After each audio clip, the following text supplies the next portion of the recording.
Right, well, cracking quite on. How the fuck are we doing? This is the newest edition of Cannon Fail. As always, Marek Rents. And this is Mike Page. No Donny Murdoch this week.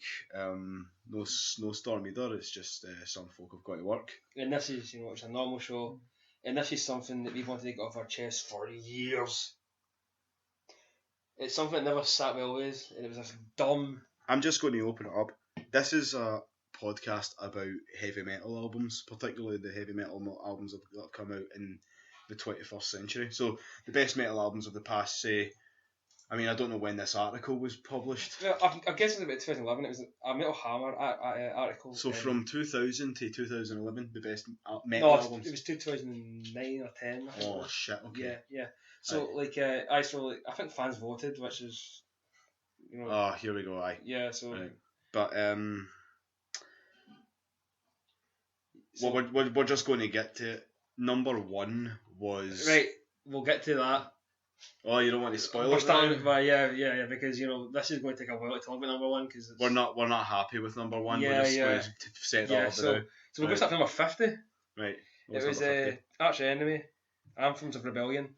Arch Enemy are a metal band. For an album. Yeah, Arch Enemy are a metal band. They've got a blonde lead singer. No. They got rid of her recently. Yeah, well, she's very angry. I think she was raped by Gigi Allen in 1992. Nah, she's just a cow. Yeah. Aye. Well, that's it. She wasn't raped by Gigi Allen. She's in 1992 it was a song. I think that's why the rest of the band told her to go fuck. I have no knowledge about the background of Arch Enemy. I remember I get kicked out of an Arch Enemy gig. Did we see Opeth? We went to see Opeth, and because we spent money on the tickets and Arch Enemy were playing after that, me and you were there to see Opeth. Yeah. But I think it was actually Crispy, our mate Crispy. Yeah, the lead singer of FYM, my band that I haven't plugged apart from right now in this fucking podcast. Yeah, but there'll be plenty of shameful fucking promoting. Right.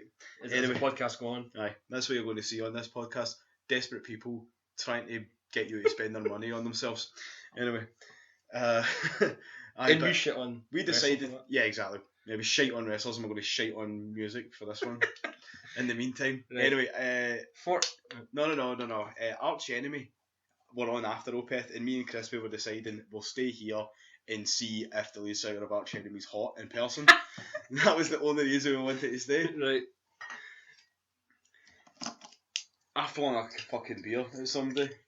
I didn't mean to hit anyone with it. I just you're at the Barras or a Scottish gig. Is it the Barras? I mean, it's like a passage. I made the fucking mistake though of not waiting until the fucking lights were turned off while the bands were playing. I just did it in the middle of the fucking like the transition between Opeth and Arch Enemy. I decided I'm going to fling a beer and I'm going to be the fucking king of the mountain. And the head bouncer was like, "Don't shine a torch on this dick." He was saying, "Throw a torch at this dick." You get carted out. Nah, I wasn't even a dick about getting thrown out. I've been thrown out so many times. I just, I know I'm allowed back in, but just not the night. Yeah. Right, what's number 49 then? 49 was Cavalier Conspiracy, Inflicted. I fucking liked that. It was a debut album. It was a big deal because it was the Cavaliers back together after the bitter breakup for Sepultura. And to be honest with you, it's always exciting when Max Cavalera's got his finger on a pie, even when it's not Sepultura or Soulfly. That rhymed. Because I really like, what's that band? Kill or Be Killed? And you like Car Bomb as well? Nail Bomb? Nail Bomb. Yeah. Car Bomb is something else. Yeah, whatever. Right, so you like Nail Bomb as well? Cavalera Conspiracy, they headlined the Download 2008? And I didn't go because me and my mate Bonzi, we went to go and see arse golf in a fucking chair. Fucking fat Jonathan Davis golfing it out. He didn't even stand up. He pure rocked out sitting on this chair, and it looked like a big golfy throne. It looked like the Iron Throne for Game of Thrones, but mixed with just a fucking wooden chair. And unlucky for us, John Davis didn't get killed. But Cavalier Conspiracy, when I seen them at Download 2008, they played one song. Fate Inflicted, and then they done a whole Sepultura set of every fucking song you want to hear from live, and yeah, it was one of the fucking best festival bands I've ever seen. Like, and I still rip Mark for that one. Sepultura are playing the Classic Grand in November. I mean, you should go.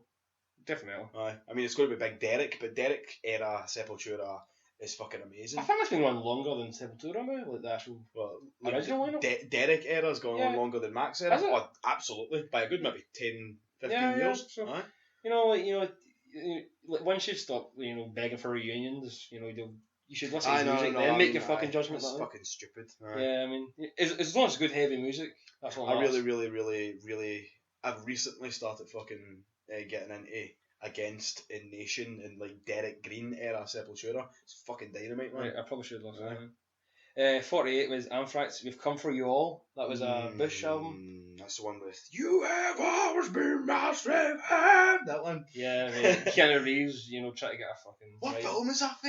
I don't know. Was it a film? It's just dead young in the fucking clip. It's weird. Yeah, that's the only thing I remember was that song. I always thought that was dead weird because it didn't have anything to do with the rest of the video. It was just him running down the side of this motorway or something, innit? Yeah, it was a fucking dumb video and it was kind of live as well. Pure grainy sort of film.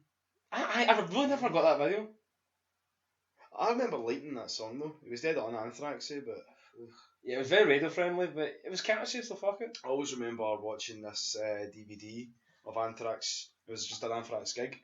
But Bush was singing with him, and just see him singing "Caught in a Mosh" and fucking. It just wasn't his style, right? But Indians, it wasn't the same. Well, that might be true, right? But I think there's only I know it was a big song with him, but it was really good for that era of Anthrax. I mean, I think he doesn't get enough credit, and hopefully he's getting a bit of credit now. But so, what do you think about Bush? Do you shit on him? I didn't really feel like one way or the other about him. I wasn't really into Anthrax really about that time. I think you should, like the way you're trying to get into fucking, that Derek Well, Green I mean, that's a good point. It's a different. It's just a band bored and they try to do something different. That's another thing you'll hear on this podcast. Lots of drunken weirdos finding things about themselves and growing and developing as people. And then revert back to their shitty teenage selves. Exactly. Because at the heart we're just mean-spirited. Exactly. We're just mean-spirited, really. Converge, Jane Doe, it was number 47.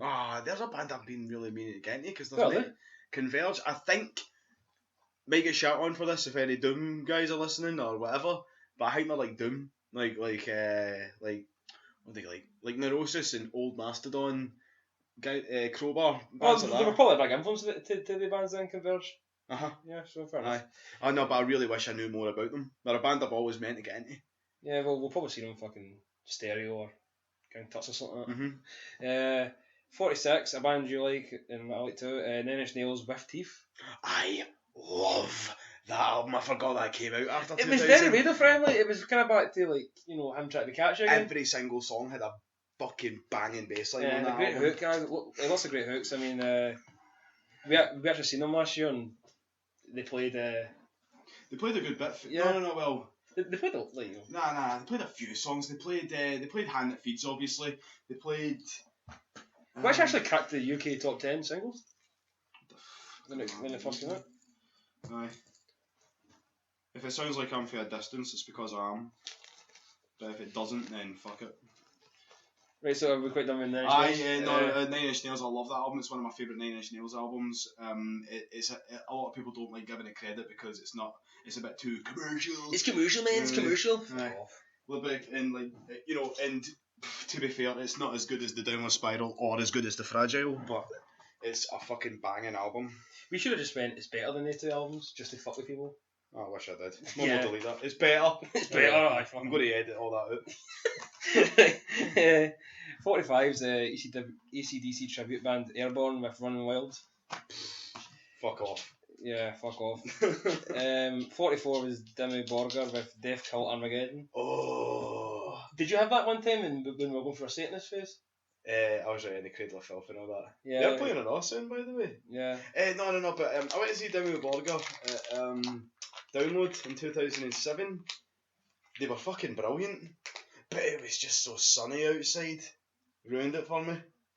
They're just they're kind of like, imagine Cradle of Filth were dry, humoured Europeans. That's what they got a bit of humour in them? Well, of course they do. They're European and they've got all this like they're all pure satanistic bullshit. But Alright. Satanistic. I'm fucking. But I mean, remember, I keep making up words in this fucking. But Mechanophile would just put it in the dictionary. Fair enough. Don't fucking worry about it. They have to apologise or face the consequences. Yeah.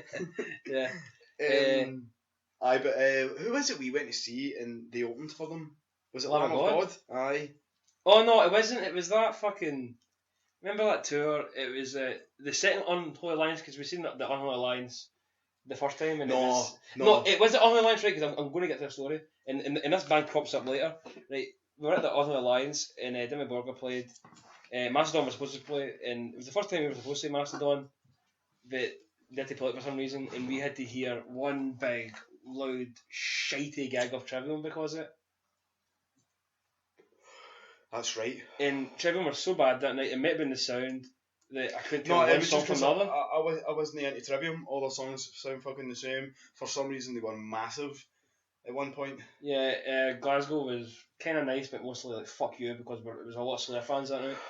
And then we found out about 2 or 3 years after that, there were a bunch of Silver Spoon pussy boys that had everything paid for them off of their parents, or the studio time and that. Oh, fuck them, man. Right, 43 is the best groove metal band of all time. Pan Devil Driver. The Last Kind Words. That was when fucking Des for fucking Cold Chambers, looked what was big at that time and went, I'm going to make music like that. And then Devil Driver came. Never got and it was Devil pretty Driver. Successful. Nothing against Devil Driver, I just never made the time for them, but I probably would like them if I bothered my arse. They're alright. I mean, it's just mostly like you go to see them, you're told to do circle pits all night. I remember I saw them open for Slayer. I remember liking them, but I couldn't tell you one song. Yeah, they're alright. I mean, there's just him, just like I look like the band that's number one, just clinging on. Why the fuck is Airborne in that list? If it's metal. Yeah, well, it's probably loose because there's a lot of alternative bands and all that as well in this. I guess they have to fill up 50 and And they probably gave them a fucking article at one point or not. Metal's like wrestling. A lot of it is pish, but see when it's good, it's fucking great. Yeah. Aye. And when it's bad, it's embarrassing. Aye. 42. I like this album. I really like this album. It was Megadeth United Abominations. There's a lot of good songs that on that tour. That album as well. Yeah, on that tour, like a lot of songs they played from that album, like You'll Never Walk Alone, and Washing His Next and all that. They went down a storm with the crowd. Like, I remember them Black Ice. Black Ice. Like, I remember those songs getting a huge pop. Is it called Black Ice? No, it's called Burnt Ice. Yeah. Aye. That's a fucking brilliant song. Yeah, but they all got huge pops. Like, see when I've seen that tour live, I mean, people just went, yeah, What's His Next? I still got a fucking United Abominations t-shirt. Have you? Aye. Sweet. It's fucking faded to fuck though, man. It's like it's older than my dog. Anyway, what's next? 41. Oh, fucking one of the best metal bands of that decade. Gojira, From Mars to Cyrus. I fucking love that album. That's there's going to be no sake comments here. It's what? That's the one with Backbone on it, isn't it? Yeah, Backbone. One day. It's definitely one of the heavy songs of all time. I mean, I'm sure all your fucking grindcore fans are going to agree about that, but it's such a fucking. Grindcore fans are going to bother their arse listening to this pish anyway. No, they will. It's about metal. They've got a bitch about song. That's not in Blabbermouth. So no complaints there. Aye. 40, A Perfect Circle, Merde than Noms. I never really got a Perfect Circle, but I'm a Tool fan. And I've only heard like the music video songs. That's a really good album, I probably should get that. Apparently, I'm talking shite. I'm just talking from what I've heard. I'm a real big Tool fan. I'm a really big Maynard fan. I know a few songs for that one, but I couldn't really tell you how much of an album that fucking holds up or anything like that.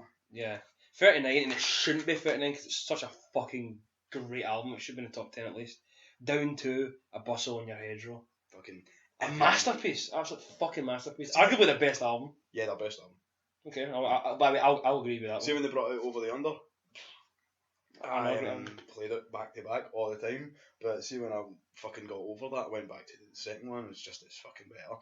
It's just Down to is like, it's got that thing about it that see when you listen to an album, I'm going to sound hippie-ish as fuck here, but it's like a journey through, man. Like it's a journey, man. But it's like it starts off perfectly and it just progresses brilliantly. Like there's ballads where there should be ballads. There's like interludes and wee sort of skits when there should be, it's got one of the best closing songs with his wife at the time, I think it was. And I think the riff in Phil Anselmo's wife, the lead singer of Down. I think the riff in Lysergic for No Possession, it's like in the bridge it is one of the best riffs of that decade. It's just on that Saturday Swap was amazing. Oh, it's just got that shrink it, mate. And it's just such a great fucking song. Yeah, great album. And speaking of like fucking hippies, like the first time we ever met C Down was before the Smokers ban, and it was in ABC 2005, and Down 3 wasn't even out yet, but like Down hadn't even fucking advertised, but it sold out and everything, and we went to See Down. No opening band. They just played they played that short film. Everyone, and I'll never forget this, the fucking cloud of marijuana smoke.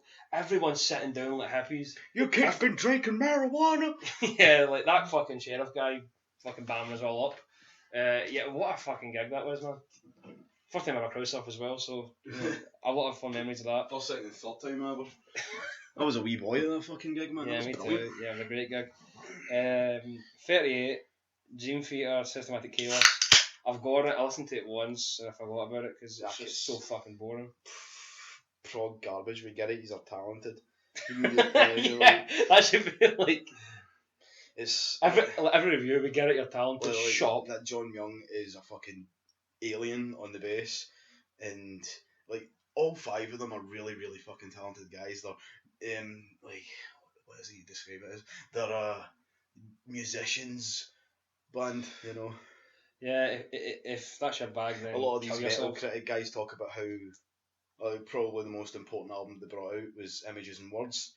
That's the one with like Paul Wonder and that on it. Yeah. A lot of folks say that they made it cool to be talented again, like to show off how good you are with fucking solos and big fucking 9-minute long songs. But it doesn't work because you're talented. Like, look at Chickenfoot. That band with Joe Satriani, Chad Smith, fucking Sammy Hagar, and some other cunt I can't remember. Like, it's like, oh, who? It doesn't matter because you guys can't write Come As You Are, so fuck off. Why do these folk not want to listen to us just play guitar with no vocals? I don't understand. Yeah, maybe because like when we go to festivals, we actually want to see like a slight time. We want to hear your good songs, and then we fuck off. It's as if that's their fucking attitude towards it. It's weird. Yeah, 37's Disturbed, Down With The Sickness. Disturbed? Yeah, Down With The Sickness. Have you got that album? I mean, I was pretty much into that new metal stuff. I've actually never heard it. I've heard the big songs for it, so yeah, they're okay. I mean, the lead single looks like a complete wank, but what else can we say about it? He made this big riff-raff the other day, no long ago, about how he's deleting his Twitter because he just he just couldn't. I think it had something to do like he just had too many assholes calling him an asshole. Calling him a walking knob. Aye, just a fucking walking. A walking Prince Albert. That joke never got old. Nah. No, like really, it didn't get old. It was hilarious. 36 was Children of Boredom. Are you dead yet? I hope you are. Mm-hmm. What was it you said about it? It was very true. What was it you said about Children of Boredom? Oh fuck, I don't remember. Like, remember you said every song. What was it you said? Like the intro to every song. It was always just pure. Every fucking intro of the song was just pure bling bling bling. It was just like 80s synth. Or it's a bit old reference. I remember though you said that every song sounds like Windows Vista starting up. Aye. Yeah, like, oh my god, it's so true because they fucking stunk, and Aye. I'm glad we didn't see them when we went to see Slipknot a long time. Oh, that's right. Oh, and they always do covers, like ironic pop covers of like fucking Umbrella by Rihanna and fucking. And then the Top Floor fucking plays it in Cat House. Aye, the Final Countdown by fucking Fuck Europe. Off. Aye. Oh, seriously, just everyone just forget about that song. They fucking stink. There's some songs that should have died in the year that they came out and never be played again. Like, your Final Countdowns, We Built This City and all that. That in that Mannequin song. They should just die there and then never be repeated again. Fucking radio and the circulation. 35's In Flames, Come Clarity. I'm not. People who love In Flames love them, but fuck melodic death metal. I'm not a big fan of them. Well, I mean, it's done right when it's done right, like at the gates and shit like that. But I just hate those angelic riffs and all that. I just can't bother with that, man. Like, see that kind of guitar, it's not my style. I hate shouty verses and then singy vocals. Oh, fuck That's off. something that like stop it. Like there was a good time in like the early 2000s, especially. Well, it was just fucking hard to tell apart these bands. Yeah. You know, because every single one of them did it, and they always got off to a great start. If you listen to an In Flames song or something like that, it was always like, this is cool, and then they fucking ruin it with the poppy, shitey, like, and they always sound dead sweet and innocent when they fucking sing. you know, and then they go back to, and then that just ruins that as well. Yeah, you know? it just stinks. 34. Oh, what a great comeback album because it was the original lineup. Slayer, Christ Illusion. Mm-hmm. I fucking loved it. I thought it was better than like God Hates Us All, which was out that decade. It was just that. Aye. It was just great tour. I'm actually really glad it's in that chart. Yeah, like me too. I'm glad it gets. Despite it being in the top 40, but you know, like. Yeah. Aye. I mean, maybe I would have put up a wee bit because I'm a Slayer fan, but then again, maybe it's just we were those kids. Maybe it's just there because it's not Raining Blood, and Slayer aren't exactly the kings of metal in the 21st century. You know. Well, they better us because.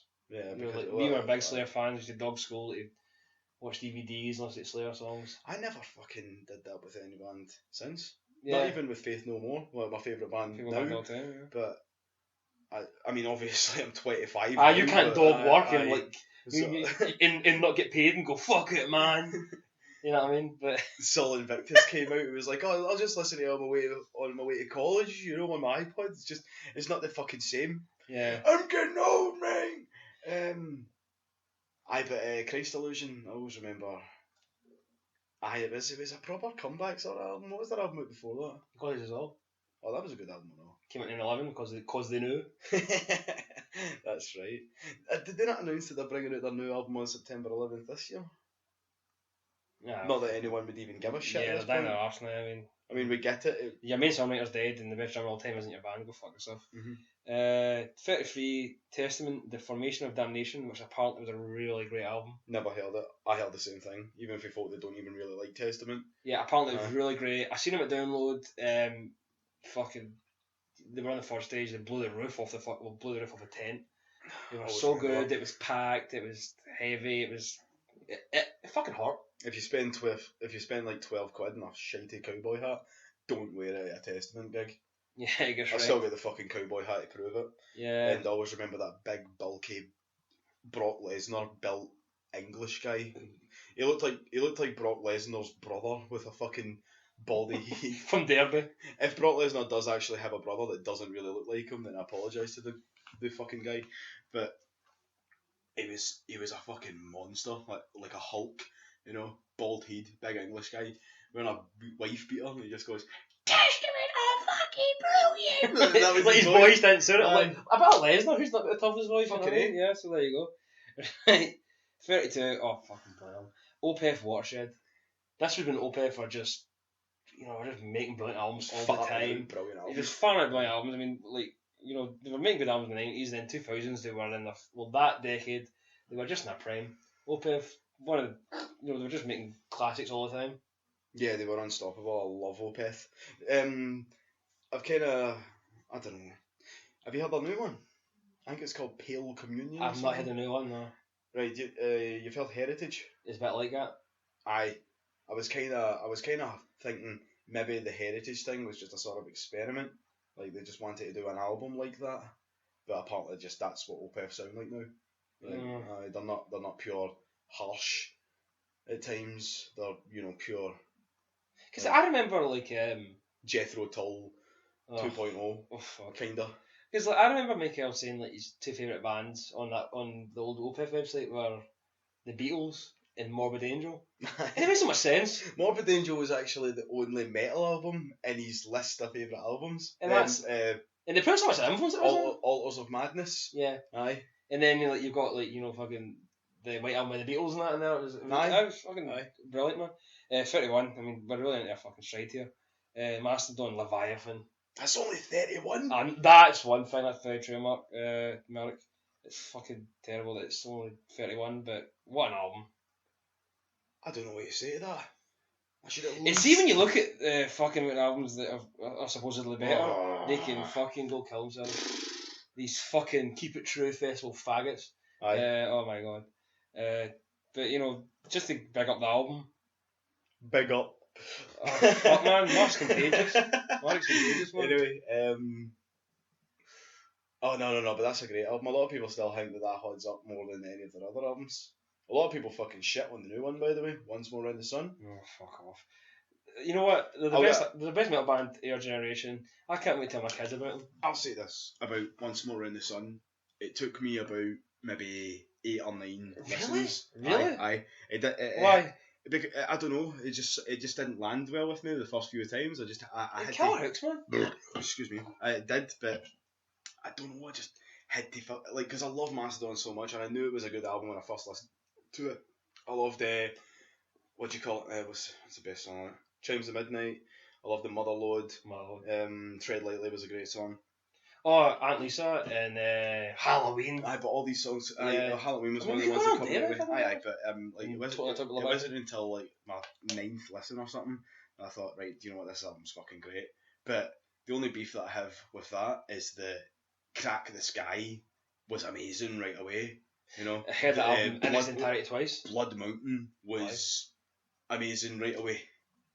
Once More Round the Sun. Well, Blood Mountain had to be listened to a good bunch of times before I decided I really liked it. You know, I think you're the only guy that I've ever get into an album with at the same time, because I remember we were at a shop in Glasgow called Fop, and we were like, shoot, look, Mastodon, I've heard they're good, and you bought Blood Mountain. I just thought, fuck it, I need to hear this band. Yeah, we've got to hear them, we're hearing so much about them, and we both put it on, not hand in hand on the disc, but you put it on, and we both listened to it, and blew our minds. So Blood Mountain will always be that album that we'll always have a soft spot for, because the both of us got into the album that band's at the same time. Yeah, that band. So yeah, and we never look back.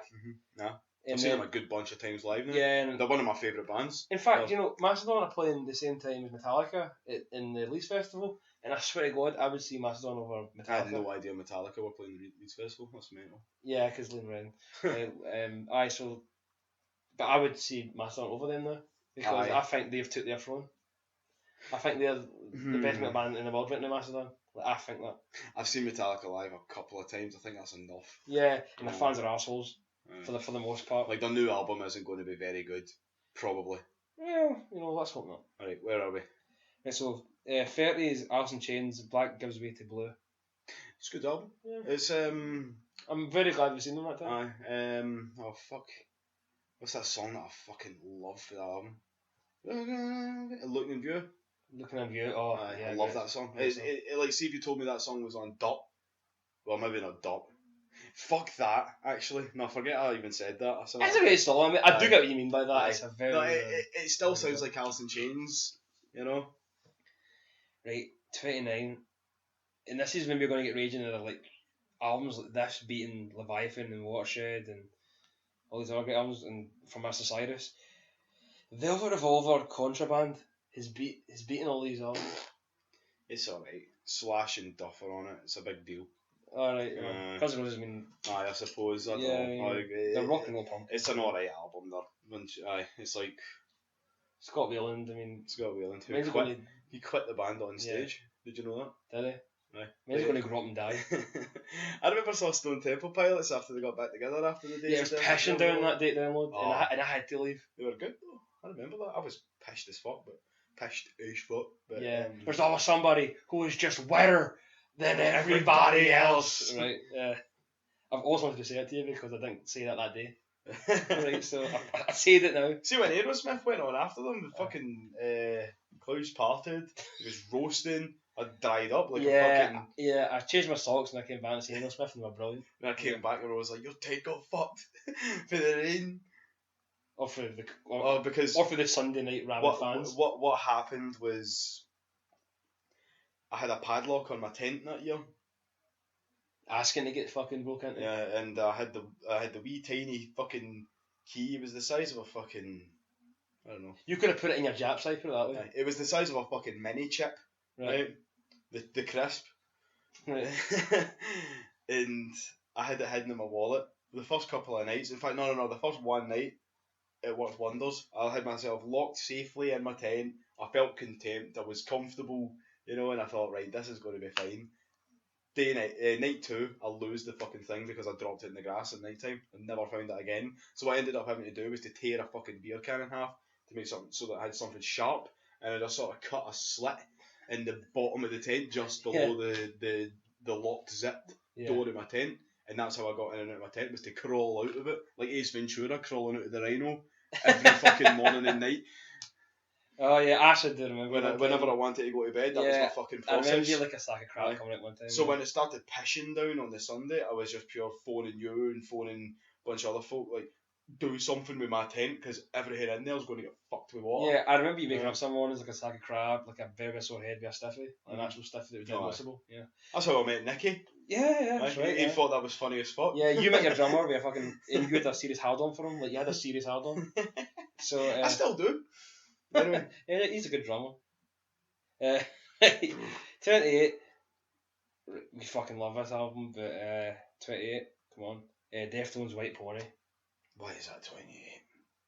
It's so early in I didn't even know that was in that. Yeah, it's so early that you wouldn't even think it. See, when you mentioned With Teeth, I forgot that. No, that was 2004, 2003, mate. That's fucked.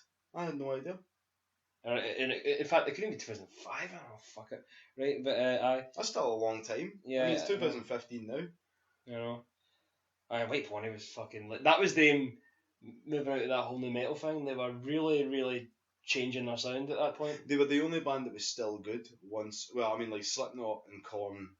I don't know. I mean, right. Let's talk about Deftones because I don't think they're going to appear again in this list. They are the best band of that whole generation. They are the best band. Their album is still a big deal. They still hold up. And here's why. No, not here's why. Just in comparison to all the rest of the bands that were out there, System split up. They went out on top, right? Yeah. They had five good albums under their belt. Some better than others. Some really fucking good. You know, but their worst album, if I had to pick one, was probably Hypnotize. It was their weakest album, but it's still fucking really and good. That was a double album at the same time, so you can't really... Yeah, the first disc of that shit is fucking amazing. That was the soundtrack to my summer 2004. Yeah, that CD does... Fucking love Mesmerise. Yeah, we'll go back to them. But anyway, Deftones, when White Pony came out, and then following that was the self-titled album. A lot of people say that's their best album. I'll say White Pony's their best album, but then I would say White Pony Dies as well. and Kaino Yokan, all these fucking albums are amazing. It's still a big deal. Like when you hear Deftones get the album out, you still get excited. You still text your mates. You're still very happy to see them live. The main two bands that I would compare them with in terms of like famous new metal bands would be Slipknot and Korn, right? Deftones were the only band that after they came out of the new metal transition were still bringing out albums that were just as good as the album, or if not better, than their new metal shit. Like, but then again, I just told you that I like White Pony better than I like Adrenaline or Around the Fur.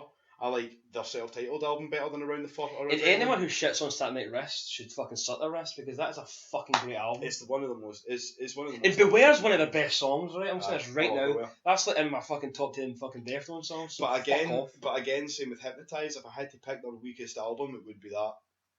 So you'd pick. I'd pick Saturday Night Wrist if I had to pick their weakest album. That's how good. Yeah, Bastard really liked Saturday Night Wrist. Right. 27. AC/DC. They always bring out albums every decade. Or a few. Sorry. Oh, do you like that? No. I haven't.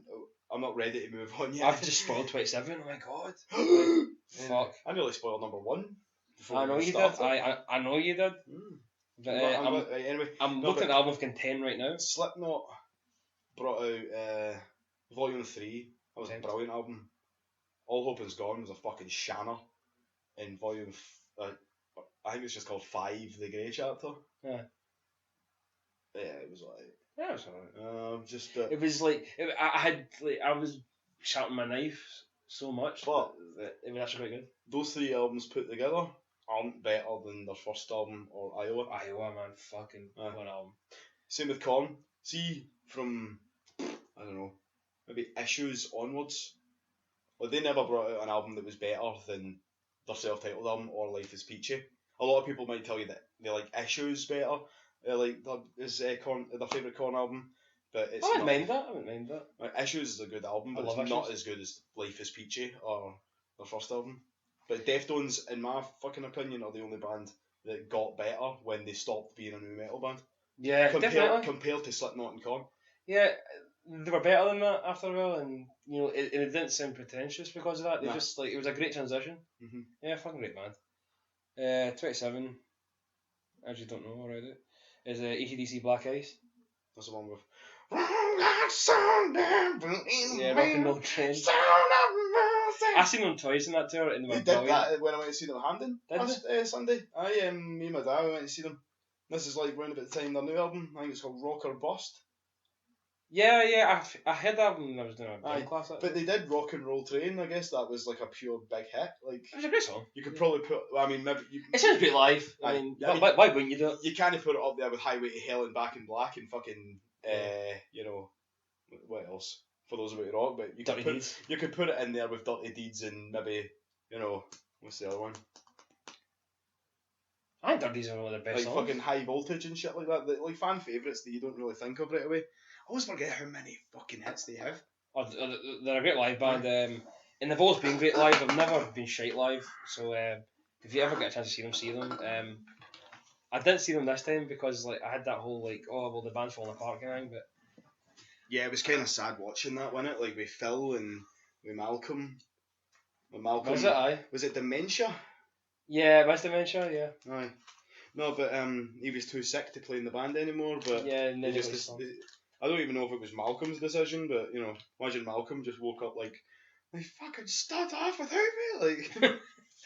He remembers. Malcolm's gonna be rolling over in his graves. He's still warm. And then Phil fucking killed a guy or something, like. No, I mean, do we know that yet? Oh well. How's that whole court case going? He's been done for it. I don't know. Right. But I mean, he's getting done. He was a fucking big drug dealer and that, I know, apparently. How much money do you need? You're in the biggest rock and roll band in the fucking planet. Still. He's like Tony Montana. Tony Montana. Aye. And he's making that deal with, what do you call him? Don't you ever fuck me, Tony. Is it Sosa?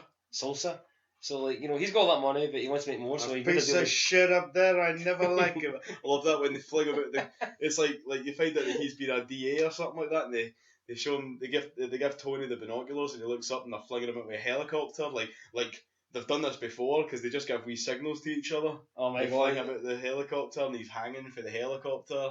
You know, and it's just because he's been an informant to the police about their big coke empire, and Al Pacino is Tony Montana. It's like pointing up to where the helicopter was, like a piece of shit up there. I never liked him. Eagle-eye vision. Very good for Tony. Oh fucking right. So 26. I've never heard this album, but I like Judas Priest. I don't listen to a lot now. Is this Angel of Vengeance? Angel of Retribution. Retribution, same thing. I seem like metal fucking album name, right? The Angel of Violent Retribution. Yeah. So I never heard that either. I remember. I thought it was brilliant. It's meant to be better. I don't listen to that band as much as when I was young. Oh, they're playing the bars. Judas Priest? Mm-hmm. I'll go to that if the bars, mate. Oh, fuck aye. Do we want to see much more about Judas Priest apart from like Nostradamus, the best album of fucking all time? Yeah. Alright.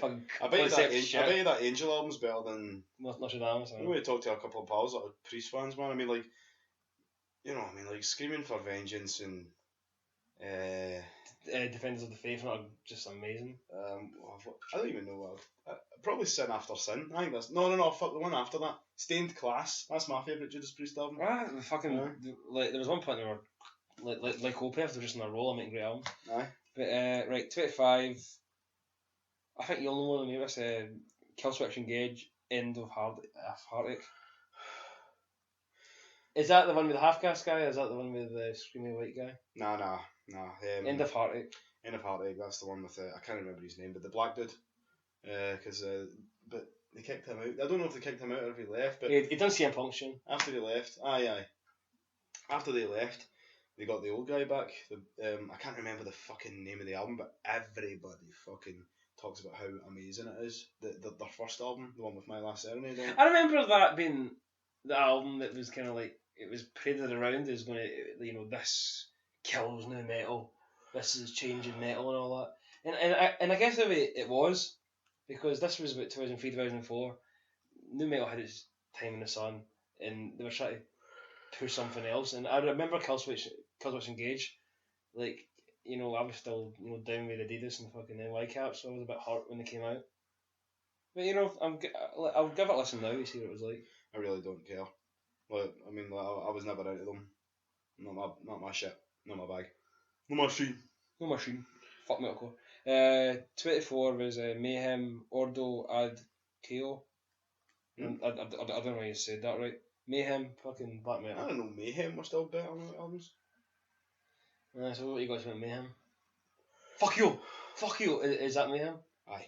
No, was it? Fuck you, Ferryboats. Fuck you. Nah, Dark Throne are a bit too cool to be all fuck you. No, because I was watching that story on Metal and like that's in Germany and he's like, fuck Germany! Fuck you! Fuck you! Fuck you, Ferryboats! Fuck you, Ferryboats! Right, No, but Mayhem, I don't really know anything about them outside the first couple of albums. I know that... well, they don't like when you burn down churches because that's lame. That's what they said. No, that was the guy for Immortal that said that. Oh, I can't fucking tell. A bath for Immortals. There's this brilliant video on YouTube of him. He's in full like Immortal get up, you know, all the face paint, and he's talking about how he doesn't like he didn't get involved in the church burning shit that Mayhem and all these other bands like Burzum got into because it costs more money in the long run tax wise to get these fucking things built up again. So you're hurting the fucking community by doing that money wise. You know, not just because you're making a stance against religion or something shit like that. Well, Fuck You from Mayhem said in this documentary that people that burn down these beautiful like these churches, like they look beautiful. They were made centuries ago, and it was a lot of tender love and care. And he was talking about how like pagans made that before Catholicism and all that came in, and so like that had a different meaning back then. Mm-hmm. So you burn that down, you're just burning down what they made of it. But these buildings are beautiful, and just don't do it. I mean, it was quite profound from a fucking fuck you black metal guy. Aye. The what was the other thing Abbas said? He was like, there was another thing. I mean, like we're a band, we don't want to end up in jail. But he said that to your face and this voice into the camera. It was funny as fuck. I'll show you once we're done with this. Right. 23. Oh, fucking great album. Heaven and Hell, Devil You Know. Tony Iommi, man, he was just, I think some of the riffs on that were better than the Sabbath comeback. Mm-hmm. That were on that album. I thought, Dio was fucking, he still had the pipes. Tony Iommi still had the riffs. He still did, they had Vinny Appice on drums. That's right. A great drummer. Oh, it's a fucking great album. Great tour. How you pronounce his name? Appice? Vinny Appice? Or Vinny Appice? I don't know how you pronounce his name. But either way, he drummer, he played drums for Dio's... he played drums for... I mean, is that not why they called themselves Heaven and Hell? Yeah, because... that was the lineup. Yeah, because, Billboard... Billboard only played for a wee while, and then they got Vinny Appice in. Mm-hmm. From Dio's band, so you didn't feel cheated when you see them live because you were still seeing a classic lineup. I liked that album, but I didn't feel we went to that tour. It was brilliant. It was very heavy metal. Had a lot of good songs. Well, they had a good few songs that I really liked off the album, but overall, I thought the album was a bit alright. It wasn't amazing. When it was good, it was good. Aye. So yeah, fucking, Te Dio, man. Te Dio, aye. Fucking great song. For all the ask-offs out there, 22, Lacuna Coil, Comalize. I have no idea about anything about the Lacuna Coil. I couldn't give a fuck. They're Italian, their lead singer's hot. Don't know. No idea. Yeah, so, enjoy. Right, 21, fucking great band. And it was the first album with the great lead singer, Greg Puciato, what's his name? It's Dillinger Escape Plan, Miss Machine. Oh, I love that album. But what's his name, Greg? I think it's Picasso or something. Yeah, great. What a great frontman. I remember I met Ben, the guitar player. Oh yeah, we seen him in the garage. Mm-hmm. One of the best guys I've ever been to. Yeah, but I met them thinking that they were for Canada. Oh my god! Thank God you were a drunk Scottish mess, or that would have been embarrassing. And he goes, "No, what was it? I didn't even see it. I had to hear from Nicky or for you after." But aye, we were both mortified. Aye, I just went like, "You guys are the best guys. You guys are the best band in Canada's brought out in fucking decades, man." And he just went, "Yeah, man, bagpipes." Apparently, he just sort of gave you and Nicky some sort of look like, "What did he just say? Like what? Like Canada?" Yeah, it can't wait to see you in Toronto. I thought they were Canadian. I don't know why. I know, and that kind of went along with you because I didn't know. No, but they're a great fucking band. They're one of my favourite. Like as far as metal goes, well, the way I like metal now is the main two bands that are doing brilliant, doing it right stuff is Dillinger Escape Plan and Mastodon. Yeah. I mean, I'm probably wrong in saying that. There's probably a lot of brilliant metal bands that I don't even know that are bringing out great shit. Yeah, but we're right. So 20. Oh god. What a great album. And I can't believe I was 10 when I bought this. What number are you 20. Oh shit, we're in the top 20 now. Yeah, top 20. Oh, fucking Hollywood by Marilyn Manson. Brilliant album. By the way, my parents, they never made a big bitch for it about what I bought when it came to music, because like, my dad liked punk rock and my mum's just sound. But I remember I was going to buy that album off a guy in my street, and my dad saying to my mum, "Oh, but he burns Bibles on stage and all that. Do you want me to get that?" And my mum, who's very holy, going, "Nah, just let him have it." Aye. And like my dad didn't say anything after that, but I remember hearing Fight Song, and he was going, you know, I'm not a slave to a God that doesn't exist. And I was 10, I was like, are you allowed to say that? Like, it's the first time I ever questioned anything, like when it came to religion like that. That was, I mean, talk about an album of your life. That album was at the peak of him being in the papers and being like a controversial figure. And that lassie, to me, it was his last... Scottish lassie killed herself because she was bullied, and they found out that she was a big fan of Marilyn Manson. And they just loved. Yeah, they wanted to fucking bring that up, like, it's because she was, you know, a goth chick that she got bullied into killing herself or something like that. I don't even know the whole story. Maybe I'm talking shit about that. Like, I'm just a misinformed fuck. Yeah. But I remember I saw Manson at a gig on the Green. Oh, you lucky bastard! During that tour, and it was a Hollywood tour. This was really about Hollywood. The time Hollywood had just came out, Disposable Heroes was always on MTV2. Remember when MTV2 was good? Yeah. But speaking of parents, man, I remember watching the video. My mum was raging already because I was right into Eminem.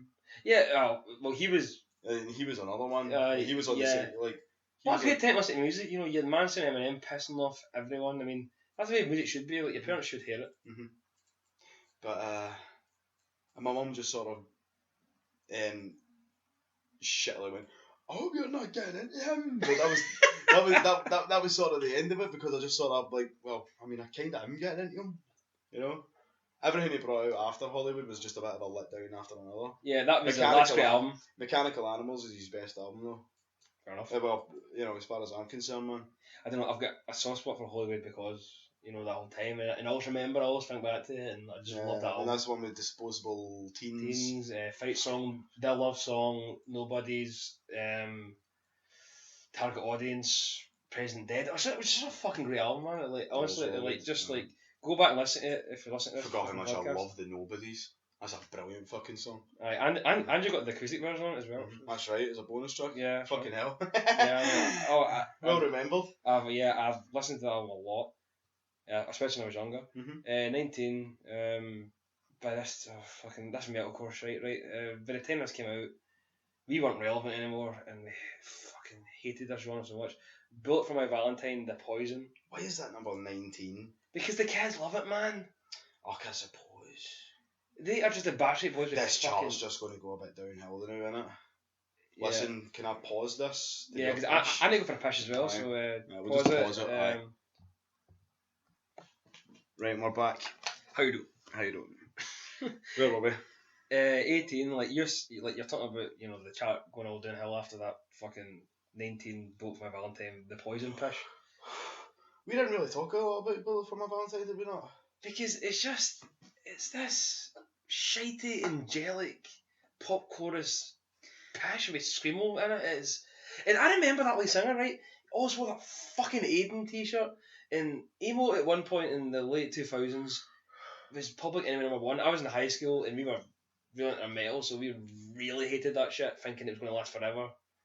It didn't. No, it was. At the time, it felt like it was going to. Aye, it was just it felt like forever. Well, remember you went to Download 2007? I couldn't go that year because my parents didn't allow me. But right, this is still relevant because like My Chemical Romance were the headliners of Download. I went to see Korn instead. Yeah, but you know, would you like to tell like the fucking hatred of emo? Oh, it was just the emo chants, like marches, like yeah, anti-emo chant marches, basically. That's what it turned into, the march from Korn. My Chemical Romance had already finished a good 20 minutes before Korn. And the Black Parade had got back to their tent safely. Like, Korn were probably the last band playing that night. Yeah. But oh, the hatred. Aye. Oh, it was fucking mental. Yeah, the fucking 1,000 strong fuck emo chant. Yeah. Yeah, so that was they got big right away. Yeah. Playing on podiums and on the stage like Angus Young and shit like that, man. They were insanely big at one point, and then dead. Yeah, and then they're split up. I don't know that. Yeah, My Chemical Romance are split up. But you can look back at that 2007, and they got bottled to fuck. Like, yeah, the fans that couldn't get into the fucking content went there just to fucking bottle them. Oh, My Chemical Romance. Are they on this list? No, surprisingly, because Built from Valentine were on it. That is weird. Right, so 18. It's not going downhill because I love this album. Pantera, Reinventing the Steel. A band going out on top, still writing great metal anthems. There'll never be another band like them. Totally forgot that came out in the year 2000. That counts. That can be on this list. That should be number one. Think so? Aye, that should be number one. It was not number one. No, We'll get to fucking number one. God, Steven. Anyway, no, but it was perfect. And I remember in Rex's book that they didn't know that it was going to be Pantera's swan song. Basically, that was going to be their last album. But see, when you go back in hindsight, it fucking feels like they knew it was going to be the last album. Although, I mean, they did write like anthems like We'll Grind That Axe for a long time. Mm-hmm. So maybe they had a little bit of hope. No, but I think if Time Didn't Get Killed, I think they would have brought the band back together. Nah, maybe. I think they would have. Aye. I think, we would have seen them 3 times by now, and the headline download a couple of times. Honestly, that would have happened. Because, there was a lot of unfinished business. It's just a whole bitter thing now. It's just always that sort of feeling that maybe they would brought out a new album and it would stink though. Do you think so? Aye. I don't know. Plus they really didn't get along at the end. Yeah. It was a kind of sad ending for Pantera, like one of the best fucking albums ever. But yeah, but the music didn't tell that. I don't think the music ever told them being like a band that were. Yeah, I know, but that's. But they all say that, don't they? Aye. They all say that bands don't get along, still make fucking great albums. Look at Faith No More. Aye. Yeah. But aye, that's one of my favourite ever albums. It's such honestly, man, a lot of people say that The Great Southern Trainkill is the most underrated album. Yeah, it really is. But I think Reinvent the Steel has to be mentioned in that fucking list and all, man. Yeah. Just because everyone talks about Far Beyond Driven and Vulgar Display, and in some cases Cowboys from Hell, but that fucking Reinventing the Steel fucking ruled. It was just like every song on it was brilliant, and you just felt like Kerry King playing guitar on Goddamn Electric. Yeah, he done that backstage at Ozfest 2000 or 99 or something. It was just these fucking drunken metalheads just getting like it was as if they were getting one last shot. It was a last one song. Even though they didn't know. The swan song. Even though they didn't know, it still felt like the last album. Like see the last song on the album, I'll Cast a Shadow. Oh, it's the perfect fucking round off to Pantera. Yeah, it was just like fucking great album. And the last bit that you hear off the album is Phil. I don't know if this is what it says, but it sounds like it says, "Kiss my ass, Dracula." Kiss my ass, Dracula. I'm gonna say that back. I remember years ago you telling me that, but you can hear Cartman at the end of it at all. It's like, "Shut up and get back to work." Okay. Are you sure that wasn't Vinny? Fat fuck. That's what you're going to hear a lot on this podcast as well. A lot of shit impressions of folk. Anyway. And then every so often Marek gets it right. Every so often he has a gem. You're like, oh, that's good. 17, Mastodon, Crack the Sky. You'll be happy with that because that's in the top 20. That's good enough, man. We were lucky enough to hear the album in its entirety live. That's right, twice in 2 different venues. Yeah, it was a fucking great album. It was, prog at its best, definitely. I mean, like they're not necessarily a prog band, but they did prog a bit in that album. Yeah, they did. And Brendan O'Brien was the producer. He done Pearl Jam. Of course, man. No. I know Brendan O'Brien, man. Like he's personally, because he was your lecturer probably. Probably. Yeah, you wish. 16. This will divide opinions, but it's a good album, but I can understand why a lot of songs didn't translate well live. It was Korn Untouchables. Would you say it's overproduced? Yes, it is. Would you say the obvious? Because it really is. Yeah, overproduced. It's overproduced. Yeah, it's. Apparently, it cost like $1 million. Or it was rumoured to be $1 million or $2 million at the time. But they fucking make. Aye, but I think they were probably just raging alcoholics as well. Fucking hell. No, that album. It's a band falling apart. I always remember. Kerrang! Magazine. It came out in 2002, didn't it? Aye. Kerrang! Magazine brought out this like poll, like awards, and you got to vote in, like kind of like this stupid list we're doing now. Yeah. Fucking, and it was like you got to vote for like best album, worst album, best band, worst band, etc. And at number 2 on both lists, best album and worst album, was Untouchables by Korn. It was the second best and the second worst album. It should just be called Here to Stay and Other Alright Songs. I think because like Here to Stay is, it's still a staple of our set list. It is a fucking, what a great riff, what a fucking powerful driving song. It's pretty damn perfect as a song. Great video. I remember me. Video was brilliant. Yeah, me and my friend Devin, Cranks doing a thing, or it was NTV2 actually. It was NTV2 that done it. When they would premiere a new video, they would play it back to back for an hour. Mm-hmm. And me and that dumb fuck, both dumb fucks at the time, we sat there in front of television and watched that song back to back for an hour. And you couldn't just go home and download it or anything like that. So like, we were just trying to memorise a song because we loved it so much and we used to look forward to it. And it came on Kerrang or whatever, and then we got the album and then we could listen to it as many times as we wanted. But yeah, I remember when Touches came out, it was a big deal. And it got leaked. That's right. That and the Eminem show. Aye. They both got leaked. Aye, that's they both right. got leaked at the same time, and I'm sure a lot of people fucking, the Eminem show, got those albums on copy. The Eminem show grew on me over like 10 years. 15 years. I've got a story about our biggest influences, Opie and Anthony. Do you know they were the only radio station that had the balls to play the Eminem show when it was leaked? They went, fuck it, we're just going to play it. I remember them talking about that actually. Yeah, so yeah, big up to Opie and Anthony. Fucking big up again. I don't give a fuck, I mean, you're very, you brought it up. You brought it up. This is the Big Up podcast. I don't know why I said that during the Monday Night Raw podcast. Oh my god. I've never used that expression before in my life. Let's try not to say it again. But if we do, big ups. Big ups. Right, where are we? 15. 15, fuck me. A band, that decade, like we were saying earlier on, just shining out great albums. Blackwater Park by Opeth. Oh, definitely. That's their best album. It was great, and they have that for it's just so unlike them, that riff in the actual song Blackwater Park. It's a for jump the fuck up riff. Jump the fuck up. Yeah, I mean, that got the fans bouncing. I'm pretty sure like Mickey L and that were doing their best fucking head monkey moves and all. It was fucking. Aye, pure like sort of like just you're not headbanging. Yeah, they got the Ibanez 7 strings out, and they were like you're just sort of bend over and sort of like instead of headbanging, you're sort of like kneeling. Yeah. Like. It's because the necks were so fucking big. Like I found out years later that's why Head Monkey done it. Remember I said that Tony was doing that during Bible Black.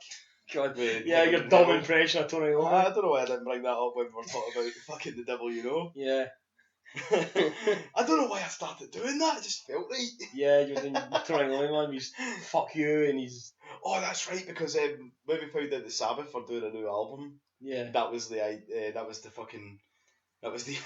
we were going to do. It was going to be. Pure like, this is the new sound. Drop D, fucking. Drop D. We're going to have Nas rap on one of the songs. God. Sabbath, man. Oh, could you imagine? Fucking funky drummers. Oh, God. Songs about confused sexuality and fucking. Like getting bullied in high school. Yeah, all the things that 6-year-old millionaires know about. Fucking all the generic names for songs that you hear, like for metal songs, like especially new metal, like fuck you, never enough, breathe. What was the other one? Oh, there is another one, by the way. Always. Aye. Fuck yourself. That would be right if Sabbath done that. Just a massive fuck you. Love to hate. Fucking new metal garbage. Fucking. The number 2. Yeah. You fucking bums. Still love you. And it's number 2 on the album. And like you know how when you see the back albums it's like 1, 2, 3 like in a line. Yeah. See what it says love to hate. It's like love behind the 2 hate, so it kind of looks out of line with the rest of the track list. Didn't you think it was so cool back in the day when Fall Leader was started at 13? I did. I still do. Fuck it. You still do it? I think it's fucking lame. Oh, fuck off. Be number 1 like a normal person. Sabbath had 8 songs and the fucking best albums of all time. Fuck off. Arseholes. Where are we anyway? 14, Nightwish Once. Don't know anything about one of those songs, I'm pretty sure I bumped into one of the guitar players when I was at a snack van because no one cares about them. They must be doing something right if they're number 14 for fuck's sake. But the lead singer, who's a lassie, is the only person people care about. 13. That's a fucking thing I've always got against Carol lead singers, is that it kind of takes the focus off the rest of the band. Yeah, that's what I'm saying. Who gives a fuck? 13. Oh, it was a big deal at the time. Trivium Ascendancy. I remember really liking Trivium at one point. I really liked. We really tried. It was just. The great fucking. What do you call those videos again? Like those videos that take the piss out of the interpretation videos. What are they called? Aye, that's it. The interpretation. Lyric interpretations. Yeah. That one was really good though. I actually still hear those lyrics for the one of that song. Pull harder on the string. Oh, they always had ridiculously names, long names for their songs as well. Oh, they really were Metallica's cum rags. They fucking stunk. They're still shite to this day. I'm sure. See, despite the fact that I really liked, I didn't really like them. I thought I did, but I liked 2 songs that they brought out in succession. I thought this is a good song, and that's a good song as well. Maybe this band is good. I listened to the album. I couldn't make it through maybe halfway through. I was like, it's all very every song is the same formula. Big riff to start off with, loads of shouting, loads of singing in the chorus, shouting again, metal solos, every single song. Yeah. 12 times. It's a clusterfuck of notes and shredding. I would rather a memorable guitar solo over a clusterfuck of notes. I don't care how good you are at going up and down the fretboard. One of my favourite guitar solos of all time is the extended Maestro solo and By the Knack. I mean, every part of that solo is, as long as you can hum it. I mean, people. Back for life, fuckers. No, but as long as you can hum a solo, I mean, people shit on Kirk Hammett for it, but as long as you can hum a guitar solo, I think it's a really good guitar solo. Fucking right. That's a good way of putting it, man. Yeah. Who said that? Kirk Hammett said that? No, a lot of people shit on Kirk Hammett for not being the best metal lead guitar player all the time, but at least he made memorable shit that you remember. A lot of people say that he's the most overrated metal guitar player, but I think it's got to the point where he's probably one of the most underrated. Yeah, that's what I'm saying. I can, the guitar solo when it comes, you're like, I quite like that one, or these wee fucking licks and that. I mean, he's definitely not the best, but he's most definitely not the worst. Yeah, but I don't know what the best is anymore because all these dickheads that say it are just. But then again, you might just have dickheads that just fuck sports guitar players. You might just have dickheads that really fucking like. But what about the guy for Carcass? I don't know. I'm just fucking throwing names here. What about the guy for fucking Nightwish? I mean, fuck off. So I ran over there. 12, Motorhead, Motorizer. I just love that band. I mean, I liked Inferno better actually. Did you? Yeah, because killers, no, but they had. But Motorizer was great. What was that great sexy riff on Motorizer? One Short Life. Every titty bar thanks him. It never got played in any titty bars. How do you know? It's probably playing the Bada Bing right now. I'd love to phone Lemmy and ask. Maybe he knows. Oh, Lemmy. With these fucking. I mean, I hate saying. Did you see him at Glastonbury? He looked like a fucking Nazi zombie up there, man. He's kind of lost his build because the guy's dying off, but he's still rocking out with the bow. I remember listening to him on Chris Jericho's podcast. He was just at an interview, and he's just an old man now. You can do a pretty good impression of normal Lemmy because everyone can do singing Lemmy, but you can. You can do a pretty good impression of just talking. He's well, thanks for normal, brilliant garbage. If I shite, I'm shite at this now. But what is it? It's like, it's just a fuck. No, is it? Yeah, it's just a fucking rock and roll. Piss off your neighbours. Yeah, it's like that. I know. I don't know. That's not very good. It's a fucking rock and roll. I know. Lemmy on the speed, he brags about it, but he never spoke about the come downs days later. Fucking leave me alone, I'm going to jump off a fucking bridge. Fucking kill me. Fucking kill me now. Fuck rock and roll. Fuck rock and roll. Fuck you, fucking. I'm miserable. Leave me the fuck alone. It's a cry for help. He never fucking. He always talked about the good speed stories, he never spoke about that despicable come down. I'm going to slit my wrist. It's the only thing I'm ever in charge of. Yeah. He never spoke about that. He always went home. He always went into his room in the tour bus and fucking read the eagle has landed or something. I don't even know if that's been ever. Yeah, I believe that Lemmy was always that guy. Right. Sorry about my Shannon Lemmy impression, by the way. In our weird alternative universe fucking stories about Lemmy. It's just fucking rock and roll, piss off your neighbours. That's what I was because, he's an old guy, and being an old guy means that you've got a bit of a dated fucking perspective in the world. Yeah. Lemmy does have that. And he hates rap music, so that's one of those things. If you're... See, my hang-ups with that is that, if you're born in a generation when rap music hadn't, it wasn't invented yet, you're either going to love it or hate it. Whereas, if you've been born, when you've been born, rap music's always been there, you're probably going to be a rap music fan. Fucking aye. But see, before that, most of your dads are like, oh, rap, silent C and all that fish. Aye, that's what my dad used to always say. My dad doesn't get it either, and I think rap I think that generation when rap came along, being like, oh, it's like music for singing. Oh, fuck yourself. You know what I mean? But if you're born, past the late 80s, you're probably going to have a lot of appreciation for rap music. Mhm. So yeah, that's my wee thing about rap music. So number 11, Iron Maiden, A Matter of Life and Death. What did you think? That was great. I mean, it was that time when... Should it be a bit high on the list? No. Nah.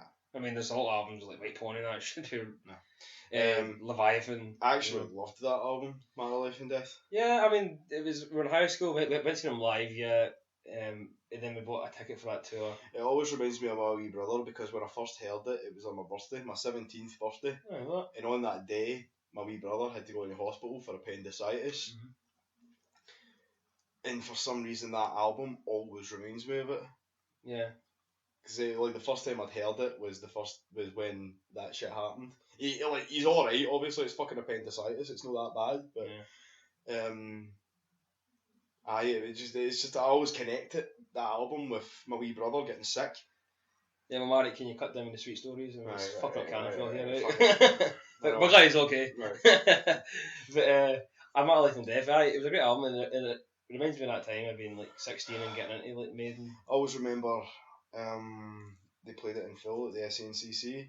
Yeah, and me and you were the only one bitching about it. Aye, everyone was raging. We were starstruck fans. Because they literally played that whole whole album, which is about 70 minutes. Yeah, it's pretty long album. Yeah, it's proggy as fuck because that's what they do after Bruce and Adrian got back in the band, so they had 3 lead guitar players. That's a clusterfuck in and of itself. Yeah, but they were the metal Leonard Skinner. Aye, and all their songs. What was their last album? The Final Frontier. I don't think there's any more than maybe 2 or 3 songs on that album that doesn't go past the Final Frontier was can you stop it album, stop doing this. I'm not living deaf, it was still kind of cooler than prog stuff, but the time Final Frontier came along, Brave New World was brilliant. Yeah, I loved that album. And then you gave me that bad news last week about fucking what Steve Harris said. Oh fuck, aye. Well, they're working on Book of Souls. I think that's called. Have you seen the front cover for it yet? No, I've seen it. It's Eddie, obviously. Yeah. And he's done up like a sort of apocalypto savage sort of. Sweet. Aye. It's just a black backdrop with Eddie like that. But it looks cool. But I was thinking, maybe it won't be as proggy. I was thinking that 2 weeks before the more breaking news of the album came out. 2 weeks later, I see something on Facebook. It's an article for one of these metal websites. I think it's called Metal Sucks or something like that. Oh, Metal Sucks. That's actually the name of the website. And it said that Steve Harris said in an interview that this album will include an 18-minute long masterpiece, and I'm like, oh fuck, well that's that then. And I had to go for an 18-minute long shite to go over that. Oh, what a pish, man. Done with your fucking prog albums. I want songs that I can chant live with your classics. And you know they're going to go to the Hydro and play it all. Oh, no. Right after fucking... what's the song? It's a really good reanimator. Wrathchild! Oh, Wrathchild. Well, they'll play Wrathchild and then they'll bring everybody down with that for 20 minutes. Yeah. Everyone's taking a piss and they're all wondering what the fuck's going on. You can hear in the background is the fucking playing it now. Now you can hear that in the background. And you can hear people talking. And you know that song's not going down well. Fucking shite. 10. 18-minute long songs are never good. Never. No. But 22-minute songs are amazing. I don't know. Well, what's Black Rose Immortal? What's that? That's 20 minutes. Opeth. Yeah. Again. Talk a lot about Opeth in this. Oh, the Pef, mate. The Pef. The fucking Pef. Ah, yeah, they have a song called Black Rose fucking Mortal. all It of goes us, on for 20 minutes, but it's like watching a fucking Scorsese film. You don't know how long it is. It's a bit film score. Same with Venom, at War with Satan. Oh yeah. That's a fucking 20-minute long song, man. That's actually quite good. Did Slipknot use that drum beat for The Bliss That Exists? Oh, I guess it's just a coincidence. Just a bit it's very, I don't know. I think it's just parallel thinking. I mean, that's quite standard. It's great. It's like a march. Yeah, it's a march beat. Yeah. Okay, right. I'm not going to look at it that much. I wouldn't put it against Slipknot if they didn't mean to steal that, but it kind of sounds. It sounds fucking similar, the wee drum beat in that. But Alright, I'll take your fucking well remembered, by the way, man. Yeah, fucking. You know, I'm going back to my fucking little roots here, man. This fucking podcast. What? Hold on. But see, the thing is, with 20-minute long songs, including Black Rose Immortal and At War with Satan, and probably whatever Iron Maiden fart out with this fucking 18-minute thing, it's going to sound like a bunch of songs back to back, you know? And then every now and again, they might revert back to something they did earlier on in the song. It doesn't sound like an actual song that goes on for 18 minutes. Yeah, yeah. After a while, it just loses. It would be funny. The wheels come off. It would be funny if they came back, like, it was literally like 8 lines of a verse, 4 lines of a chorus, like 18 times in a row. Oh my god. I hope the balls to do that. You know what? Fucking big up them to do that. Oh, fuck, I said it again. Did you say big ups? No, I didn't. I said up big. Right, number 10. Oh, we're in the top 10 now? Top 10? Nice. We're in number 10. Oh, what's that?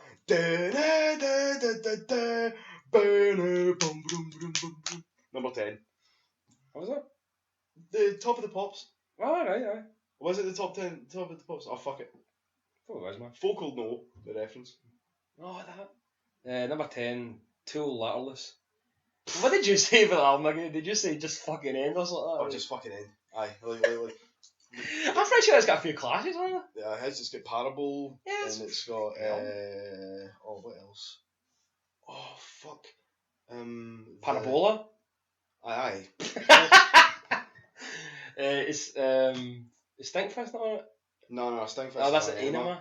Is it? When did Enema come out? Before Letterless. Did it come out in the 20th century? No, I think it was late 90s. Oh, fuck me. I think Letterless and 10,000 Days. Compared to 10,000 Days, I suppose Letterlouse has to be in it. Yeah. But why the fuck can't I remember what songs are on Letterlouse? I know Parable and Parable are on it. Schism? Schism is on it. Schism's like on Letterlouse, I'm pretty sure. That is definitely right about that. Yeah, I think you're right. Yeah, you're right. Yeah. Schism's on it. Schism's a great song. Great bassline. Oh, fuck it. Anyway. Bass players like Mark Hill in their dreams. Anyway. But the albums, it was just like the peak of Tool's pretentiousness. Yeah. Yeah, like I want a bit of humour in the album when it finally comes out when I'm 80. Like having songs like see Enema. It had like Hooker with a Penis, which has got one of the best lyrics, like, if I'm the fucking man, then you're the fucking man as well, so you can shove that middle finger up your ass! Yeah. You know, like, that's what was that lyric in Prison Sex? I have come full circle with this shit, blood and cum on my hands or something. Aye. I just like, you know, really great songs, but a bit daft at times. Letterlouse was kind of like, oh, we're a really important band. Yeah, go fuck yourselves. I like a humour to, like, you know, like, you're great musicians and making great music. Remember Frank Zappa? Remember Frank Zappa? Why Does It Hurt When I Pee? Mm-hmm. It's a masterpiece of a song. It's such a great song, and if like you listen to this, listen to Why Does It Hurt When I Pee by lyrics Frank are Zappa. so stupid, but the music is fucking amazing. It's just, you know, it's genius. I mean, like, you know, he could be going to, like, he could be. Aye, he could be orchestrating that. Yeah, it's such a great song. So definitely check that out. Aye, but I really don't. But yeah, Letterless was like, they were lost at Rowan after compared to Undertow and Enema, I really don't think Letterlouse is Tool, like the way I love Tool, fucking hodds up. Well, I'm on the same boat as you, mate. And the last 2 tracks of the album is literally nothing. Like, it's fucking weird. Yeah. Well, I'm you. I'm a pure Undertow guy, so yeah. Number 9. This might mean a lot to a lot of people, but me and you're not really into them. Him, Darklight. No idea. Does it not have an album called Dark Days or something? Darklight, this is called. So maybe. Alright. I don't know. Can we do another piss break? Yeah. Aye. Number 8 is coming up after the break. And you'll never believe it. See, that's the beauty of podcasting, is that you can just pause, no adverts or anything. That's the breakdown. How you do? Number 8.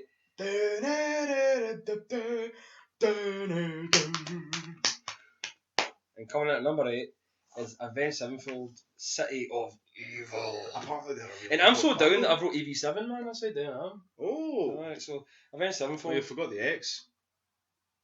Well, I'm not down No, there. Alright, I ain't down, man. It's meant to be A7X. You wrote AV7. I don't know.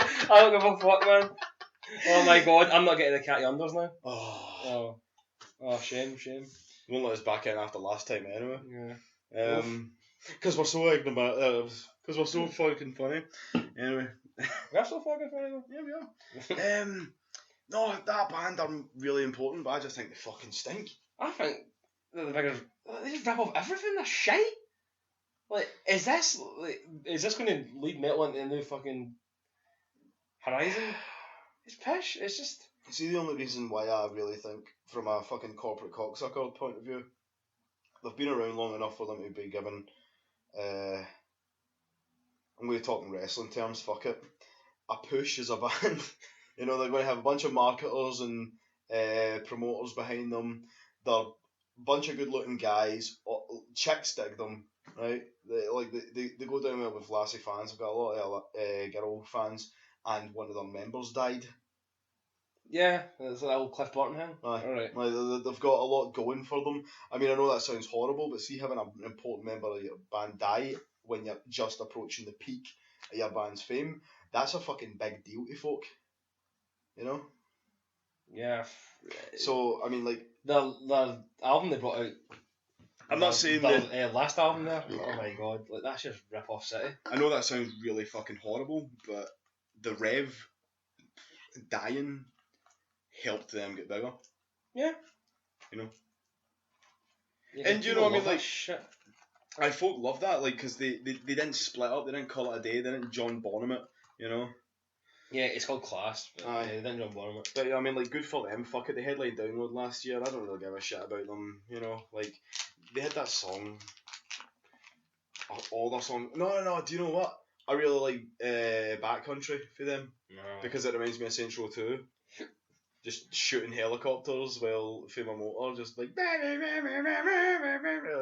fair enough. I don't know. It's a sort of like Central 2 was one of my favourite ever games.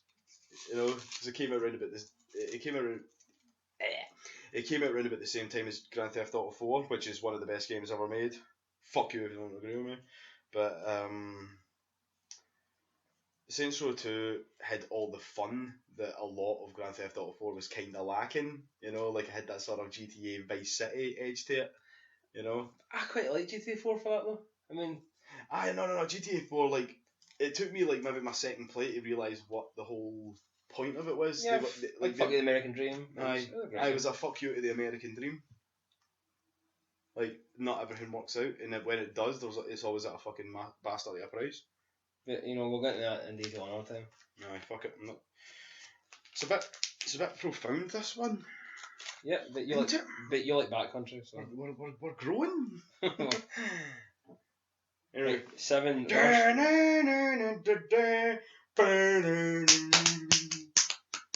So every time now... I'll stop if you want. No, it's fine. So I just want heads up. So I'll don't say 7 again. Right. 7 is Rammstein Mutter. Great album. Fucking Rammstein can do it all in my eyes. Just such a fun band. This cunt over here seen them live and I haven't, so... Well, they were great and all. Were they? I'm not even going to go, Mick, I love you, but they were pish. I was in Canada, so, you know, I was having a different time in my life. I was having a different time in my life, so I have no problems, man. I'm glad they were great live. You know, at that time, they were just making great albums. That was the last time I went to Download. Yeah. Great festival. This one feels better, though. I've just got to say it, that's better. I know. Fucking, what am I talking about here? That was all 3 headliners. It was Slipknot. That was a great year. Slipknot.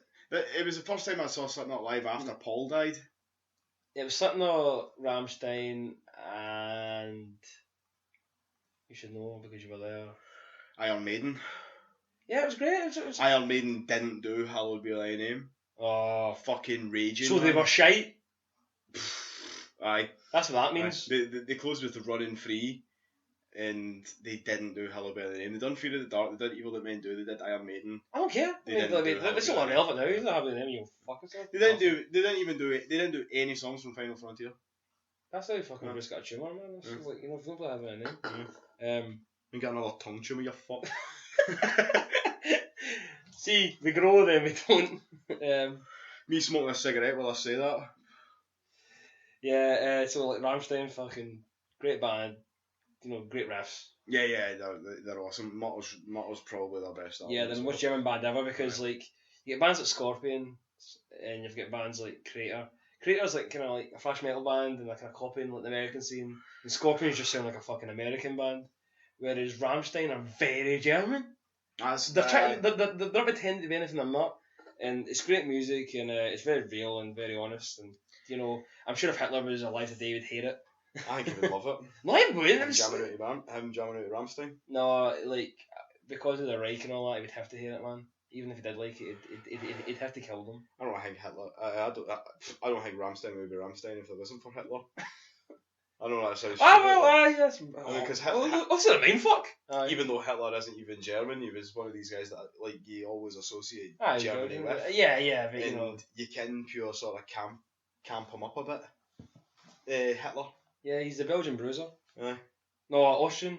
I don't know, like he's very easily parodied because even though he was like this really awful fucking dickhead dictator, it was ages ago. Go over it. He was so. Well, there's a documentary called The Dark Charisma of Adolf Hitler. He was such a character. Yeah, like I was watching a documentary about that. Like that's true. I mean, you know, he was a bad man, but yeah, like he's parodied so much now that like the German in him probably fucking influenced the Germanicity of Rammstein. Another word. I'm talking pish, man. I don't know what the fuck that meant. Yeah, we've had a few beers to go over it. Number 6, Metallica, Death Magnetic. Fuck off. This is the producer coming out here. The album was a mess. The producer come on list. It was a fucking mess. The production on it was fucking. It fucking stinks. You know. See the actual like before it got mastered.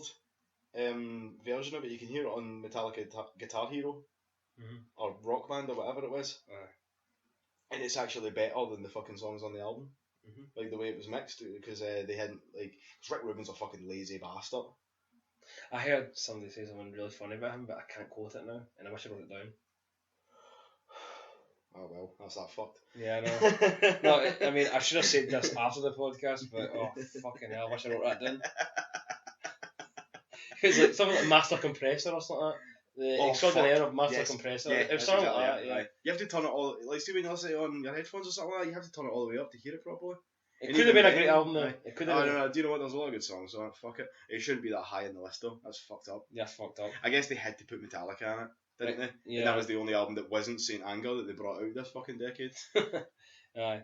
And number 5, this isn't better than United Abominations. Endgame. Fuck off. I heard so much shit about Endgame being so like. Remember like the hype before it came out. What number's that? Number 5. Fuck me. Top 5, mate. Fucking Endgame. Oh, it was shite. I can't remember one single song for it. It isn't memorable. No. It's shite. I mean, they were saying that it's a bit fast, so it's good. That's what they were saying. So fuck Endgame. I spent too much time talking about it. That's much of fucking. It was shite. It's a list going downhill again, man. Yeah. Number 4. One of the best bands of that decade. Any album could have been in it for that decade, but they've chosen this. It's Lamb of God, New American Gospel. A lot of people would have said Ashes Awake, and I'm very surprised that that's not. I'm surprised New American Gospel got picked for that, man. That's weird. I love. It's fucking ferocious. It's ferocious. It's pretty weird. The lyrics are all over the place, and they're fucked. It's definitely them at their most sporadic. I think you know how whenever folk talk about heavy metal music, especially bands like Lamb of God, where it's just shouting and you kind of make out the lyrics, like you always hear that from folk that don't listen to metal music. Like, I can't understand what they're saying because they just shout everything. Not even the band know the fucking lyrics to Black Label, because like you can't fucking pick it out, man. Like what he's actually saying in that song. Not even Randy can in the album version of the song. I mean, obviously he's got the words in his head. So he was just shouting that shit. That I don't know. Like there's lyrics in the book, but it's just like a big paragraph. Like there's no verse or chorus of the song. It's I mean, obviously it does have a chorus in that, but what would you put as your like Lamb of God album to come in at number 4 in this chart? But it has to come out before 2009. Yeah. I can't pick. Well, hold on. No, you can't. I would pick Sacrament. I know that's a bit shite for As the Palace is Born and Ashes of the Wake, but I wouldn't put American Gospel. I would maybe put Sacrament. I really like Sacrament. I like As the Palace is Born, and Devin Townsend produced it. Devin Townsend, and it was a good marriage. It was a great album. I think it's the first album I ever bought there, so maybe that's why. Actually, I'm not biased like that. No, I really liked Sacrament. I loved Black and the Cursed Sun. And oh yeah, I mean, we seen him for the first time on that tour. Pathetic. That's a brilliant song. Yeah, that was a brilliant album. One of the best band of the decade. They were definitely the Pantera of a decade. New American Gospel. Remember we all said that? They were like the Pantera of the decade. Maybe they just wanted to put New American Gospel on that list because it was kind of like the start of like this mad band. And it was changing music at the time because, the whole new metal thing. Everyone okay? I think we might have to take this upstairs though. Wait, pause this? Aye. We will continue. Alright, well we're back there, a wee break we had to take there, man. It doesn't matter why, but well, the top 3 and then top 3 and then we'll wrap this up. A bit controversial, this fucking third one. This band should definitely be in it, but we like this album, but Slipknot Volume 3 is number 3 in the list. Yep. Not Iowa. That's another one, man. Just Iowa should be there. Like, there's no fucking doubt in my mind. Iowa should be number 3. I mean, if the first one can't be in it, then Iowa should definitely be in it. Not Volume 3. Iowa's better than Volume 3 1,000 times. 1,000 times over, man. It's just sort of angry. I mean, I remember the time when it came out. It captured that. It was fucking brilliant, man. In Volume 3, when you look back, it's good and it's fine, but no, it's not number 3, and it's not the best album that Slipknot brought out that decade. I think it should be on that list, but Iowa should also be on that list. Okay, right. Volume 3 should take over one of these fucking shitey albums. They take Airborne out. Yeah, I take Airborne and put Volume 3 there at 45. Aye, but Iowa, definitely. That band at their angriest, their hungriest. I mean, there's so many great stories about that album as well. I mean, if you're going to put New American Gospel as like the start or something, like I'm just assuming that they're doing that, but and then put Volume 3 after it, it's just fucking. Anyway, let's speak about Iowa. That was a great fuck you. They could have been commercial right after the first album, and they really didn't. They got heavier. There's a lot of blast beats. It was just fucking such a ferocious, hateful album, and it got to number 1, and they beat the Strokes. That's right. And everyone thought NME anointed them number 1. Everyone thought they were going to be pure commercial about it. The album when it came out. Yeah, because new metal was in its fucking it was at its height, and I remember hearing everyone who didn't like that kind of music in our year in high school hated Slipknot because of the album. So Iowa should be number 3. This was a mistake. Number 2, you won't have complaints about because it is brilliant. Fuck Yeah Molecules seem very influenced riff-wise by this album. System of a Down, Toxicity. Oh, aye, brilliant. Aye, you'll have no complaints. That's number 2. Alright, we're back. Hopefully that'll say that way. Right, we had to take another wee sort of impromptu break there. So we're talking about Toxicity. Great album. Fucking brilliant album. It's their best album. Banging. Yeah, I mean, I used to. Who's going to complain about that? I used to always talk shit about Mesmerise being their best album, but I think it was right at the time it came out. Yeah, you're a bit high on it, weren't you? Yeah, and it's a good summer. It was the same thing what I was saying earlier on about Down 3. Yeah, when Toxicity came out, I mean, I was in the first time I ever pulled a sickie in high school was just to go home and listen to the album with my fucking personal CD player. Aye, it's a fucking masterpiece, man. I'm really glad it's at number 2 in the list for something reason. Yeah, they got something fucking right. Aye. And something fucking so, wrong. Number one. Right, I've got it here. And we're going to do this now. It fucking stinks. Right, this is the Blackening by fucking Machine Head. And it is not in the top 1 million albums of that fucking decade. So fuck this album. It's fucking... And the dog's going to bite it as well. It's fucking broken to bits. It's fucking dog food. It stinks. Dog hates it. So So let's get this overrated piece of shit. There you have it. We weren't happy with number 1. Number 1 is The Blackening by those non-block playing live cunts. Machine Head. Yes. It's the most overrated piece of album. shit. I mean, they have not been original since The More Things Change. Mm-hmm. And that album just got totally fucking ignored.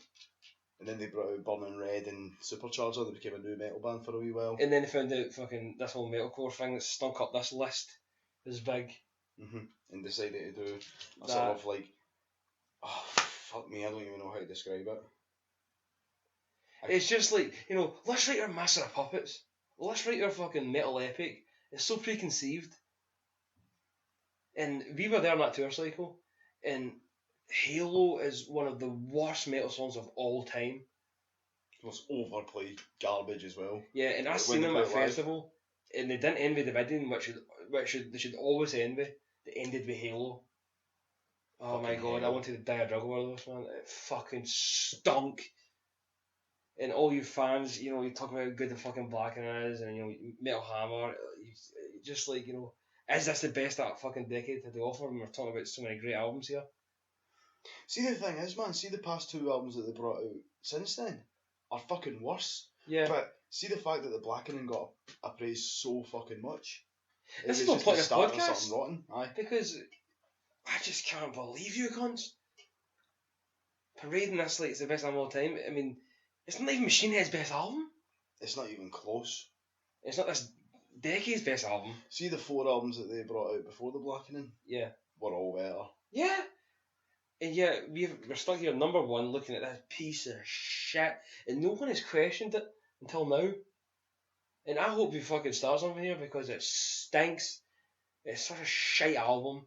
It's like a band that like they were all about the riffs, all about the anger, and yet they're going into dumb interludes and, you know, trippy metalcore, and they're not really that good at it. It's pish. And I tell you what, if you want to see a good, hungry young band, watch Machine Head at Dino in '95. Mm-hmm. Aye. That is a band. I mean, we can forgive the cornos. Oh, fuck it. Offline, there is a lot of dogs t-shirts. Because, you know, that is a like, you know, like, what kind of music was that when that first came out? It was just Burn My Eyes. It was like, yeah, it wasn't trying to be anything but itself. And it was very unfashionable, but it was a fucking great album. It was a fucking punch to the face. And why don't they play Block live? I know they never play Block live. They always play Halo live, and they never play Block, and they never play fucking what's that brilliant song for Burn My Eyes? A Nation of One. Yeah. Is it A Nation of One? It's something like that, or A Nation. Oh fuck, I don't even remember. Aye. But that's fucking gutting. That's ruined us. Yeah, you can see the disappointment. The fucking Blackening. Yeah, and then we got Unto the Locust, and what was that piece of shit, the one that I didn't even bother listening to? I can't even remember the name. I listened to one song for it, and I don't know why I did this to myself. I just sort of went, don't play it, Marek. The song's going to stink. The album's going to stink. And do you know what else fucking stinks? Adam Jules, the best member of the band, isn't in the band anymore. He got fired. He got fired? Yeah, they let him go because he wasn't interested anymore. And we're left with Rob Flynn, Red Man, fucking Bill and Ted, all in one. That's fucking retard. I'm just done with Machine Head. Fuck you fans for liking that and voting for that. You were wrong. You know, we all get fucking herpes. And we're done. So, Is there any final thoughts, man? I mean, like, we kind of just. Right, no, what we should probably do, like, right, to kind of end on a high note here. There's a bit of silence there because we're just that fucking bummed. Yeah, a bit of dead air. Aye. No, dead air because, you know, it's fucking awful. No, I'm gutted, man. I can't. But what would you pick as number one? Number one best album from that decade, from 2000 and... Hey, by the way... I would pick Reinvent the Steel. Right, that's fair enough, right. But they're obviously not metal because we're talking about other shit that's not metal in this. Yeah, but I mean, like, it's stuff that's remotely related, I suppose. I mean, they're not sticking fucking the Eminem Show or anything like that, innit? See the amount of fucking... Oh my gosh, Job! Worship and Tribute?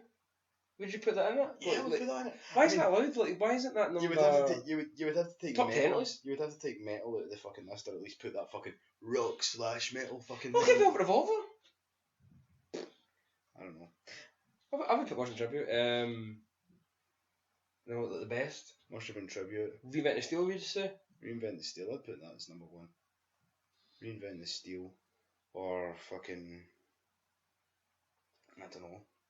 Not the fucking... I think there's so many though. I feel like something Mastodon, something Lamb of God, something from fucking Gojira, like anything over that piece of shit.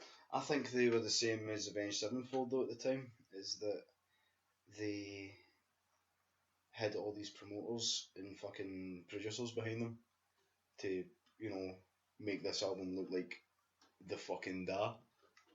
Yeah. I mean, even like the way it's... When you look at the case and all that, I mean, we can't really see anymore if it's smashed, but yeah, it just looks like it's more important than it is. Yeah. So it's been grogged on, it's been stamped on, and put it under the fridge and bury it because it stinks, and that's all I've got to say. We've petered out. Stop. Mm-hmm. Aye.